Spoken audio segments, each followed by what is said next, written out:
If you think your partner is nagging you about your drinking, you're wrong. And I don't mean in that you should be nicer to them kind of way. I mean, literally, you're misreading what's happening. You're calling it nagging, but that's not what it really is. Here's why this matters. As long as you keep mislabeling it, you're gonna keep responding to it wrong. You're gonna keep getting defensive. You're gonna keep pulling away, and they are gonna keep doing the thing that you hate. So today, I'm going to translate for you what's actually happening because once you understand what you're really dealing with, everything changes. And if you're the partner watching this video, stay with me. You need to hear this too because understanding what's driving your behavior is just as important. This is going to apply both if you're the person being nagged or feeling like you're being nagged, or if you're the other person. Now, if you've heard these statements before, well, let me just say this, you've probably heard these statements before. How much have you had to drink? Are you going to drink tonight again? Did you have wine with lunch? Are you really only going to have 2 like you said? Those are the questions that get interpreted as nagging. You feel like they're trying to control you, they're criticizing you, they're they don't trust you, they're treating you like a child. Basically, it just feels like they're being on your case all the time. But what's actually happening here is that your partner is experiencing hypervigilance, which is actually a trauma response. But let's break down what that means. When someone you love becomes unpredictable, when you can't trust that they're gonna show up the way they say they will, when you start noticing patterns of broken promises, mood shifting, behaviors changing, your nervous system goes into like threat detection mode. It's biology. Their brain is scanning for danger signals because they've learned pretty much that they need to. So when they ask questions like, how much have you had to drink? They're not trying to control you. They're trying to predict you. They're trying to assess what's going to happen. Is what's going to go on tonight? Am I going to be managing something? Can I relax? Do I need to stay on alert? Is this the version of you I can connect with, or is this the one that I'm going to need to predict or to protect myself from? This isn't nagging. This is a threat assessment. So when you're viewing it as nagging, you're going to respond in that defensive kind of way. But when you realize that your partner is really terrified, you will see it in a totally different light. You'll stop misreading the behaviors, which is going to allow you to respond to it so much more effectively. What's really going on is that they're responding to one of 3 fears. So take a listen and see if you can figure out which one of these 3 fears is either causing you, if you're the one being accused of nagging, or if you're the one that these questions are coming towards, which one of these 3 fears applies to your situation. Now, fear number 1 is unpredictability. It's like they don't know what they're going to get. It creates that eggshell type of dynamic. They don't know which version of you is going to show up. And that creates a lot of uncertainty. Will you be present? Will you be checked out? Will you remember this conversation tomorrow? Will the night end well, or will something go sideways? These are the things that they're really thinking. This is what's underneath all of that questioning. It's because their nervous system never settles when they're living with unpredictability. That's what living with someone who's got a drinking problem will do to you. Now, fear number 2 is they fear that they're going to lose you. Not just that they might lose you through divorce, although that's part of it. They fear that they're going to lose you through some sort of like health crisis. They saw it coming but couldn't stop it. Or like an accident that was predictable. Or that they're going to slowly have to watch you disappear into some other person that they don't even recognize. When someone you love is drinking in a way that concerns you, every night feels like you're watching something slip away slowly, quietly, inevitably, and you can't stop it. But here's the thing that's different. Here's the fear that's different. Fear number 3 is their own sanity. This is what no one likes to talk about. Your partner is terrified that they're crazy, that they are overreacting, that they are the problem. They feel like that because maybe you've been telling them that to them. You've been reinforcing that by saying things like, it's not that bad. You're being dramatic. Other people drink more than I do. You're stressing me out. You're the reason why I need a drink every day. They start to question their own perception. They get confused about this instinct that they have inside about what they feel and what you're telling them. They feel like, are they making it worse? Is it my issue? Is it their issue? And then it causes them to sort of check their reality because they can't get you to admit that you're drinking. Maybe they're not crazy for being worried. So they start doing all those, what I call those CSI behaviors. They start trying to find everything. They go into teacher mode. And none of that comes across to you as very helpful. In fact, I know it tends to make you more defensive, which probably, to put it in your words, it would be like, it just makes me want to drink.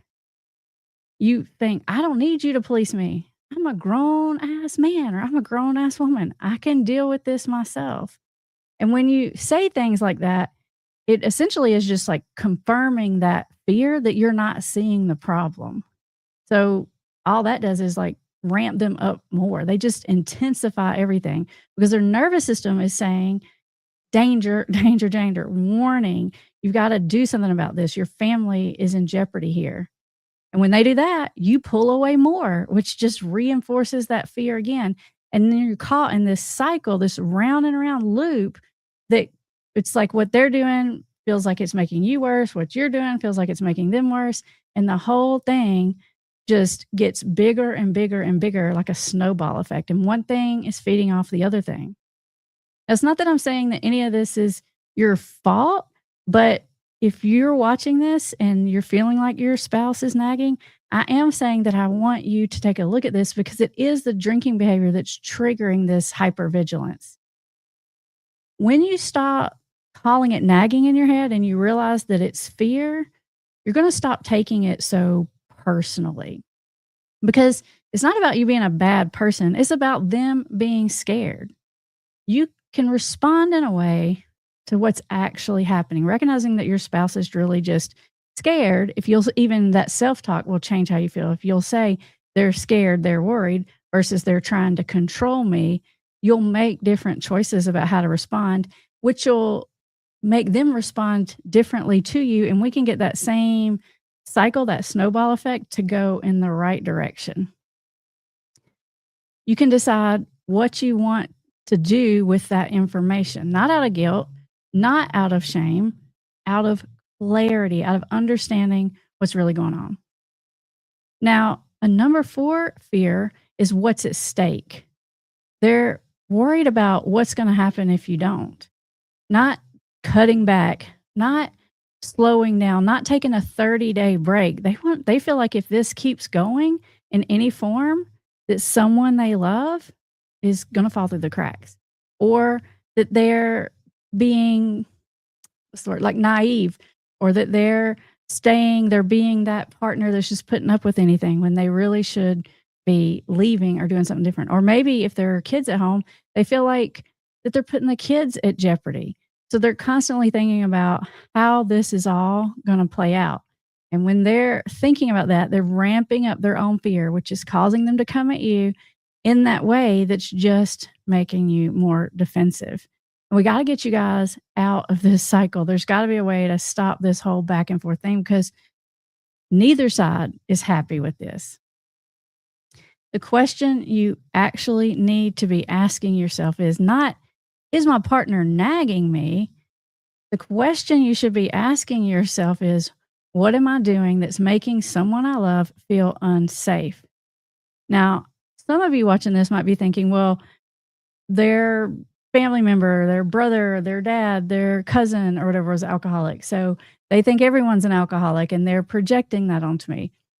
And that's possible. Although I will tell you, I've been seeing people with addictions for a long time, and I've heard a lot of people say that, and a lot of times it's a way of kinda like letting yourself off the hook. It's a way of, dismissing their concerns is to sort of put it in this box of, well, they're always like that. One question to ask yourself to figure out whether it's, something from their past that they're projecting or something that's going on with you is I usually ask people, I'm like, "Have they always been like that about your drinking?"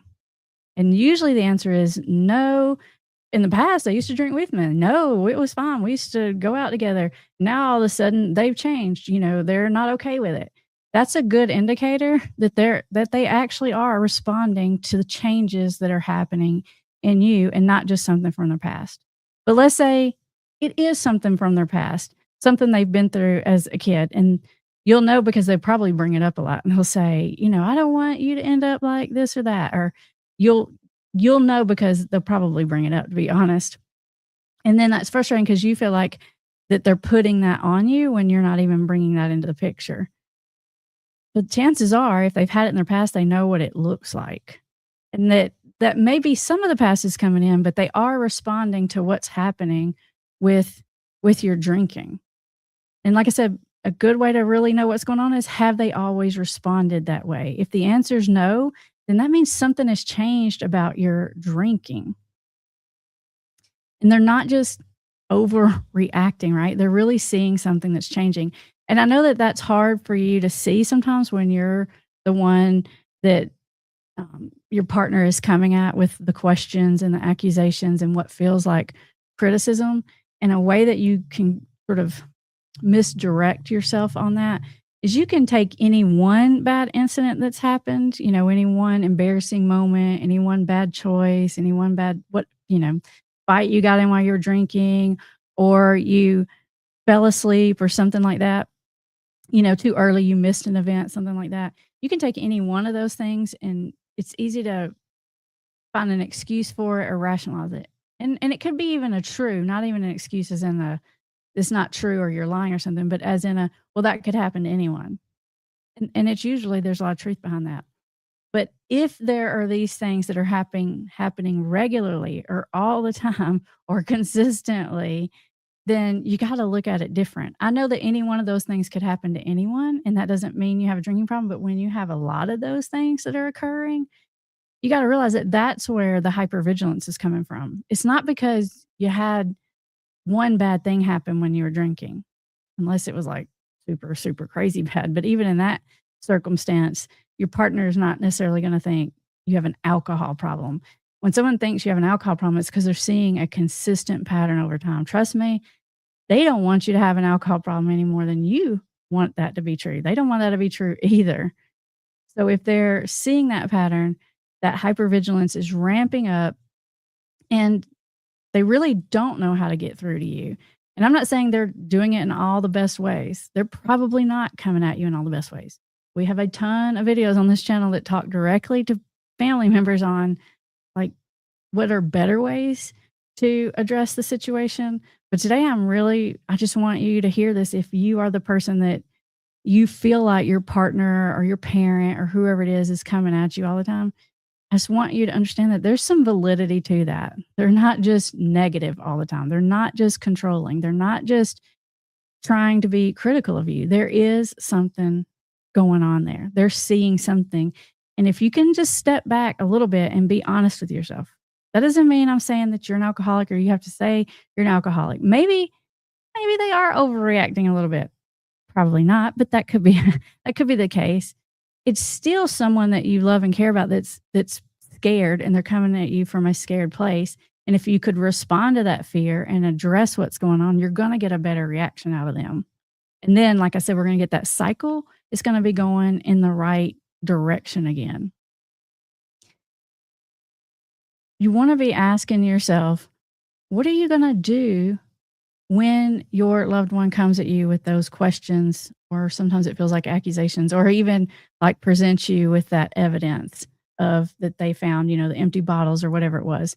Are you going to deny it? Are you going to tell them it's not true? Are you going to lie? Or is that going to make you increase your sneak drinking? Which honestly, those are the responses that are most typical, right? That's what usually happens. Or are you going to like lean into that a little bit and find out what's going on underneath that. What is the deeper concern there? And can we talk about that? Can we get on the same page? Because the worst place to be is in that like cat and mouse dynamic where it's like, you're running from them and they're chasing you. And that just makes you want to hide more, which actually just escalates substance use, right? Especially if it's like drinking or something, because then you're drinking in secret, which means you're probably like drinking something stronger or you're drinking it faster while they got their head turned. And the whole problem just gets worse and worse and worse when all that goes down. And then they catch you sneaking. And then they become even more sophisticated detectives. And no, neither one of you like it. And it's not helping anyone. So what are you going to do to get out of this pattern? There are a lot of videos on this channel where I talk to family members about what you need to do differently. But like I said today, I want you, the other person, the one that's being sort of come at in this way, to think about what you're going to do different. Now, if you are watching this and you have a spouse with an alcohol problem and you want to learn what are those better ways to talk to someone, ways that are more effective that they might can hear, and break through that denial, our denial breakthrough challenge is coming up again next week. We're going to be having that about once a month, but it's coming up next week. This time it's going to start on the 22nd. It's going to be, which is a Thursday. So I've got the link for that in the description below. We're going to talk about what works better than those questions that we said at the beginning, like, are you drinking again? Did you drink at lunch? You said you were only going to have two. Because even if it's coming from a good place or even coming from a scared place, it's being heard as critical or nagging. And it's probably not getting you the response that you want. So whichever side you're on of this, if you're watching this video, I'm saying tag, you're it. You're the one that I want to change this cycle. So if you're the one that's being accused of a drinking problem, you're the one I want to make the changes. If you're the other one, if you're the family member, you're the one. You're watching it. You're watching today. You're the one that needs to make the changes. And I tell this to my clients all the time. When my clients come to me with like an issue, I'm always telling them what they need. I'm like, well, you need to try this or change that or do this. And I'll say, I'm not telling you that because I think you're wrong or you're the only one that's wrong. I'm telling you that because you're the one sitting in front of me. So that's what I'm saying to you right now. I'm not saying it's because you're the only one is doing something wrong in this relationship dynamic. I'm saying it because you're the one sitting in front of me, right? You're the one that's watching this, which means that you do have some desire to change if you're watching this. So you be the one, be the bigger person, make the change happen, right? Try to come at your partner from an empathy point of view, whichever side you're coming from with this. You're going to get a much better response. Now, in just a minute, Bree is back there. She is going to be putting up your comments, your questions, your feedback. So go ahead and get them in chat if you don't already have them in chat. Let me move my thing over here so I can see. See here.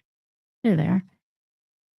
All right, Bree, if we got some good questions, comments, concerns, have them up there. All right, RR says, can a spouse become quiet and absent when they stop drinking? So what I think you're saying is like your partner has stopped drinking, so that behavior is better, but it's like they're more withdrawn or isolative or something. Sure, that can happen. There could be a million reasons for that. The first one that pops in my head is if they've just recently stopped drinking, then they're probably brain chemicals are still leveling out and they could be in some level of withdrawal, even if it's post-acute withdrawal, and they're just not themselves. It could be that their natural personality is more quiet and to themselves, but you're not used to it because when they drink, maybe that made them more talkative or social. So you're noticing a personality shift, which could totally be. Or it could be, and this might be surprising to people, it could be that they're upset with you because of whatever happened. We naturally realize that the family member is going to be upset and have hurt feelings, but we don't always realize that the person that was drinking is also upset and has hurt feelings about what's going on. So the answer to the question is yes, that could happen, and it could be for any number of reasons. All right, we got a question from Grace. The question is, I'm on the partner side. Is it beneficial to do couples counseling if my husband, who's the alcoholic, is willing to cut back and go to couples counseling or still no? This is a great question. Um, I've got videos on this topic. You may have seen those, Grace, but if you haven't, this is a common question and you're wanting to know, you can watch the whole video. But the short answer to it is it depends. And the reason I say it depends is because you're saying they're willing to cut back, so there's a willingness to address the problem.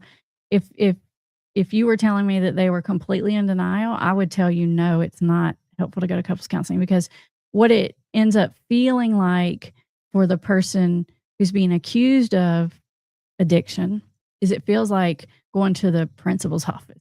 It feels like you're just being told on and that you're constantly in trouble. And usually what ends up happening is the person just stops going. So ask yourself, like, what's your husband's personality like? Like, is it going to get defensive? Is it going to make them worse? And then also just to think about how you're going to bring up the drinking or not. Like, I don't think it's going to be effective if you don't bring it up at all. But if that's all you want to go to counseling and talk about, they're going to be really, really reluctant to it, and they're probably just going to eventually quit. Or even worse, sometimes what's happening is the counselor sides with the other person, and then they reinforce that you're just overreacting or something like that, and that can really stir some things up. So you have to use your good judgment on it.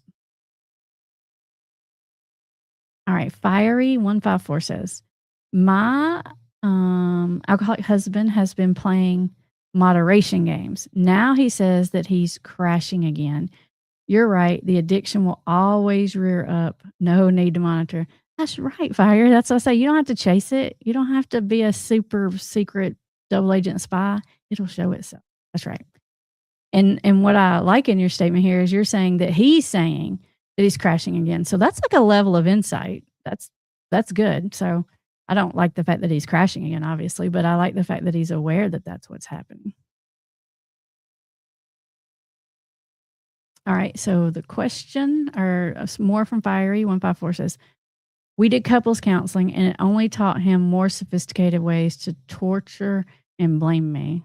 So it backfired for you." It can be dicey. I've seen it be helpful at some points, but more often than not, I find that it causes more arguments and more problems.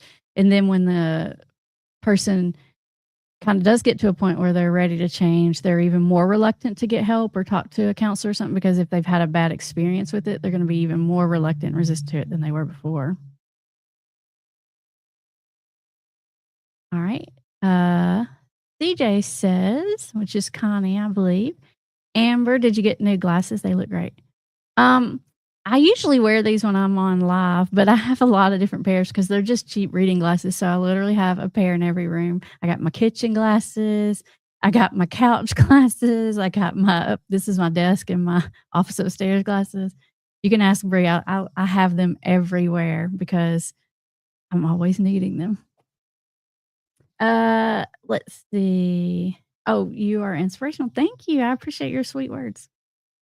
Uh, Clouds and Cats says, "Yes, we all have to work to do no matter what. We all have work to do no matter what." That's right, whichever side you're on. No one's in the complete, like, right and wrong here. And if you're watching from the family member's point of view, one of the most effective things you can do, and I say this on video sometimes, is you can acknowledge, um, your mistakes. It's one of the things I hear most often from the person that has the addiction is they say, "My family thinks that everything is about this problem. They blame everything on me." They think that all of our problems are due to alcohol or all of our problems are due to this or that, and it makes them frustrated and it makes them disqualify everything you're saying. So when you can come at it with humility and say, "I know I haven't always responded to this well," or, "I know I have my own things," and you can be open and vulnerable about it, that helps a lot to take the wall and get the guard down. All right, Bree says that we are about out of our time for today. Don't forget, I did put the link for you to the Denial Breakthrough Challenge is listed below. And remember, that challenge is specifically for the family member. That's below. If you're watching and you're the person that's maybe trying to address your substance abuse, we do have recovery coaching available. And I'll jump in after I get off of here and put that link down there for you too. And I will see you guys next week. We're live every Thursday at 1. So if you're watching on the playback and you want to be on the live and ask questions and join the conversation, we'd love to have you here. So we'll see you next week. Bye, everybody.